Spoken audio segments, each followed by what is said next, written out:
Programme میں خوش آمدید ناظرین.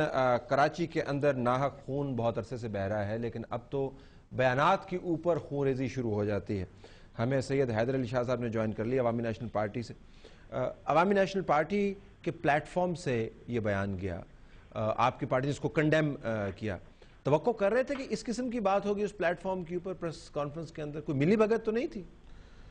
نہیں جی، ایسی کوئی بات نہیں ہے. اور میرا تو خیال تھا کہ اگر ایسا آدمی جو پہلے سے مشہور ہو ایسے باتوں کے لیے تو اس کو بلانا ہی نہیں چاہیے تھا. ٹھیک، کیونکہ اگر آپ ایسے آدمی کو بلائیں گے پھر آپ اس کو بات کرنے نہ دیں، کیونکہ آپ کا اپنا گھر ہے تو آپ جس کو چاہیں آپ وہ بات کر سکتے ہیں. تو آپ کی پارٹی پریشان ہوئی؟ اتنا کنٹرول ہونا چاہیے جی. اگر میرا گھر ہے تو میرا اتنا کنٹرول ہونا چاہیے کہ اس آدمی کی وجہ سے اگر حالات خراب ہوتے ہیں تو یہ اس کو منع کرنا چاہیے کہ میرے گھر میں آئے ہو تو پھر الزام ہم پہ آئے گا. ہمارا ایسا کوئی لائن نہیں ہے کہ جی ہم پہلے سے ہماری حالت آپ کو وہ وقت تو ہم سے بجھ نہیں رہے اپنے پختونخوا کی حالت. اب دوسری جگہ اگر ہم ہماری وجہ سے خدا نہ کرے آگ لگ جائے تو یہ تو ہم بہت گلٹی فیل کریں گے جی. اگر تو اب آپ کی پارٹی ذرا پریشان بھی ہے اس کے اوپر، شرمندہ بھی ہے، کنڈیم بھی آپ نے کیا ہے؟ کیوں نہیں جی، کیوں نہیں؟ کیونکہ میں نے کہا نا کہ ایک جگہ آگ لگی ہوئی ہے وہ تو ہم سے بجھ نہیں رہی ہے اور ہم اس کو بجھا نہیں سکتے. تو دوسری طرح اگر آگ لگ جائے تو پھر کراچی میں تو ہمارا وہ جگہ ہے جہاں ہم جو لوگ ادھر پریشان ہیں تو کراچی جاتے ہیں، پنجاب جاتے ہیں. اگر کراچی میں بھی یہ حالت ہو تو ہماری لائن تو یہ نہیں ہے جی. ہمارا تو بادشاہ خان اور ولی خان کی لائن ہے. اور آپ کو پتہ ہوگا کہ ان کی ایسے حالت میں ان کے کیا بیانات ہوتے تھے اور اس کا کیا طریقہ کار ہوتا تھا. Quickly before I go to Khwaja صاحب، کیا آپ کے خیال میں عوامی نیشنل پارٹی سمیت تمام پارٹیاں اس گینگ وار کا حصہ ہیں جس کا آپ ذکر کر رہی ہیں؟ دیکھیں جی، انوالومنٹ جو بھی وہاں ہے نا اسٹیک ہولڈرز، بہت دیر سے یہی ہو رہا ہے کہ سکورنگ ہو رہی ہے اور کوئی بھی پارٹی جو ہے وہ ذمہ داری لینے کو تیار نہیں ہے. اور نہ کوئی وہاں بڑا ہے جو کہ اسٹیٹ ہونی چاہیے کہ ان دونوں کو بٹھا کے سب کو بٹھا کے یہ پتہ کرے کون کر رہا ہے. کیونکہ ایک بہت بڑا وہاں فالٹ ہے، پولیس پولیٹیسائزڈ ہے وہاں اور ڈی ویپنائزیشن نہیں ہوئی. جب پولیس کے اندر ان سب پارٹیوں کے ایس ایچ او سے لے کے اوپر تک لوگ بھرے ہوئے ہیں اور اگر میں وہاں جا کے گولی مارتی ہوں اور میرا پولیس والا ادھر دیکھ رہا ہے اور ایف آئی آر درج نہیں ہوتی، آج تک پتہ ہی نہیں چلا کہ کس نے کس کو مارا ہے، 100 200 300 بندے مر گئے. تو پھر اس میں اگر پارٹیز انوالوڈ نہیں ہیں تو کون انوالوڈ ہے؟ Let me go to Khwaja صاحب. ایک تو یہ فرمائیے گا کہ بیان کے نتیجے میں ہڑتال کال اور اس کے نتیجے میں وائلنس اور انسانی جانوں کا زیاں اور گاڑیوں کا جلنا اور وہ تمام کہانی جو ہم دیکھتے رہے ہیں. میں صرف یہ جاننا چاہوں گا کہ اینٹ کا جواب دیں پتھر سے لیکن الفاظ تک محدود رکھیں. یہ جو ریاکشن آیا ہے اس کی کیا جسٹیفیکیشن ہے؟ دیکھیں، ایم کیو ایم جو ہے ایک پرامن اور جمہوری جماعت ہے اور جیسے میری بہن نے بات کی، بہت اچھی بات کی کہ ڈی ویپنائزیشن کا بل جو ہے قومی اسمبلی کے اندر ایم کیو ایم نے پیش کیا، لیکن یہ ہے کہ اس کو ابھی تک جو ہے سرکار نے اور دوسری پارٹیوں نے جو ہے فیور کی بات نہیں کی. حالانکہ یہ ہو جاتا تو بہت بہتر تھا، پورے ملک کے اندر جو ہے اس سے ایک بہتری آتی. اور جہاں تک آپ نے بات کی کہ ایک بیان کے اوپر، تو بات یہ ہے کہ اگر آپ کسی کے قائد کے لیے جس کے لیے لوگ اپنی جان نثار کرنے کو تیار ہیں، جس کے چاہنے والے لاکھوں کروڑوں کی تعداد میں ہیں، آپ اگر اتنے نازیبا الفاظ استعمال کریں گے تو لوگوں کے جذبات ڈیفینٹ جو ہیں وہ بھڑکیں گے. لیکن امن و امان کی جہاں تک بات ہے، اس میں امن و امان اور یہ جو جلاؤ گھیراؤ یا یہ ساری چیزیں ہیں، یہ ایم کیو ایم نے نہیں بلکہ اس کے اندر جس لوگوں نے یہ بیان دیے ہیں، کیونکہ ان کی کوشش یہی تھی اور ان کی سازش یہی تھی کہ کسی صورت میں بھی کراچی کا امن و امان خراب ہو، تو اس طرح سے انہوں نے اپنے لوگوں کو لا کر اس قسم کی حرکتیں کروائیں تاکہ یہ ہے کہ ایم کیو ایم بدنام ہو.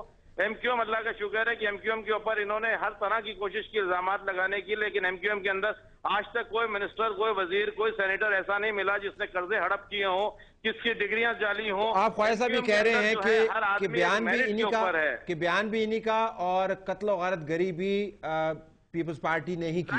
ظاہر ہے یہ ان کا ایک ایجنڈا ہے، کیونکہ یہ جب وزیر داخلہ رہے ہیں اور اس وقت بھی انہوں نے امن کمیٹیاں بنا کر اور شہر کے امن کو تباہ کیا. بات یہ ہے کہ اگر یہ الزام لگایا جاتا ہے کہ ایم کیو ایم کا یہ شہر ہے، تو ایم کیو ایم کا یہ شہر نہیں، ایم کیو ایم کا پورا پاکستان ہے. اور وہاں پر ایم کیو ایم جو ہے وہ کوئی لا انفورسمنٹ ایجنسی نہیں ہے. لا انفورسمنٹ ایجنسی جو ہے وہ شہر سندھ اس صوبے کے وزیر اعلیٰ کی یا اس ڈپارٹمنٹ کی ذمہ داری ہے جو جس کو اس کا تعین کرنا ہے. آسما کو یہاں پہ آسما ایک حصہ ہے اس مسئلے کا قتل و غارت گری، اس کا ایک حصہ ہے بیانات بازی یا گینگ وار جس کو آپ کہتی ہیں. دوسرا حصہ ہے کہ جب حالات خراب ہوتے ہیں تو ان پر قابو بھی تو پانا ہوتا ہے نا. حالات خراب ہو گئے، اس میں ہم نہیں فی الحال جاتے کس نے خراب کیے. To allow this city to become a burning pot, اور جلا جا رہا ہے، لوگ مارے جا رہے ہیں، کنٹرول نہیں ہو پا رہا. یہ کس قسم کی حکومت ہے آپ کے پاس؟ دیکھیں بالکل بیانات کے اوپر ہم تو یہی کہہ رہے ہیں کہ اگر ایک غلطی ہوئی اور بیان ایسے غلط کیا تو اس کی وجہ سے عام بندہ کیوں شہید ہو، کیوں مرے، مطلب یہ دس از اے سیکنڈ رانگ. لیکن ہم تو پوری کوشش کر رہے تھے اور ان کے ساتھ بار بار اس لیے رابطے میں تھے، اور آپ نے رات گئے دیکھے کہ ہماری پارٹی لیڈرشپ نے بار بار اس کی مذمت کی، اور صاحب پیپلز پارٹی کی طرف سے، پریزیڈنٹ ہاؤس کی طرف سے بار بار اس کی مذمت آئی. لیکن ہم پوری کوشش کر رہے تھے اور ان کے ساتھ بھی ہمارا رابطہ تھا، اور الطاف صاحب کے ساتھ بھی، کہ تاکہ اپنے لوگوں کو کنٹرول کرے. اگر گورنمنٹ اوور کرتی تو شاید ایک اور ایشو، تو ہمیں ان کو بار بار ریکویسٹ کی کہ آپ اپنے لوگوں کو کنٹرول کریں، کیونکہ یہ معاملہ، یہ پاکستان کا جو سب سے بڑا شہر ہے کراچی، پاکستان اس وقت یہ چیزیں برداشت نہیں کر سکتا. ایم کیو ایم اور پاکستان پیپلز پارٹی میں کوئی فرق نہیں ہے، دونوں پاکستانی ہے. اور یہاں پر میں آپ کے پروگرام کے توسط سے کہوں گی کہ ایم کیو ایم وہ لوگ ہیں جنہوں نے پاکستان کے لیے سب سے بڑی قربانی دی ہے. لیکن ہم یہاں پر جو ایتھنک پالیٹکس جو کر رہے ہیں، اور جو دوبارہ اس کو ری ڈیوائڈ کر رہے ہیں اپنی صوبوں کو اور لوگوں کو اور عوام کو، تو دیٹ از ناٹ آن. وہ پاکستان میں یہ آپ کو لیٹ می آسک شاہ صاحب، انتظامی طور پر آپ کو سندھ کے اندر حکومت یا انتظامیہ مؤثر نظر آئی؟ ابھی اس بحث کو فی الحال چھوڑے دے رہے ہیں بریک سے پہلے کہ کس نے کیا کیا. انتظام کوئی مؤثر نظر آئی آپ کو، انتظامیہ کوئی حکومت؟ نہیں جی، ابھی یہ تو پچھلے 2 سالوں سے ہمیں کوئی ایسی انتظامی وہ دکھائی نہیں دے رہے. اگر وہ صحیح ہوتی تو پھر تو بات اس نوبت تک نہ پہنچی. لیکن طلعت بھائی دیکھو، میرے بھائی نے کہا کہ ایک آدمی نے بات کی سازش کی، تو اگر اس کی باتوں کی وجہ سے وائلنس پیدا ہو گیا، لوگ مر گئے، تو اس کی سازش کامیاب ہو گئی میرا خیال ہے. تو اس کو سازش کامیاب اس کی نہیں ہونی چاہیے، کیونکہ اس طرح ہزاروں مثالیں ایسے ہیں. لیاقت باغ میں ولی خان پہ اتنی فائرنگ ہوئی، اتنے لوگ مر گئے، لوگوں کا خیال تھا کہ جب یہ پشاور میں جائیں گے تو یہ جنازے چوک یادگار میں رکھیں گے اور پوری دنیا جو ہے یہ ہل جائے گی. لیکن اس نے یہ نہیں کیا، اس نے لوگوں کو اسی جگہ پہ جتنا وہ کر سکتے تھے اس کو ٹھنڈا کیا، اور اس نے کہا کہ یہ بات ادھر ہی ختم ہونی چاہیے.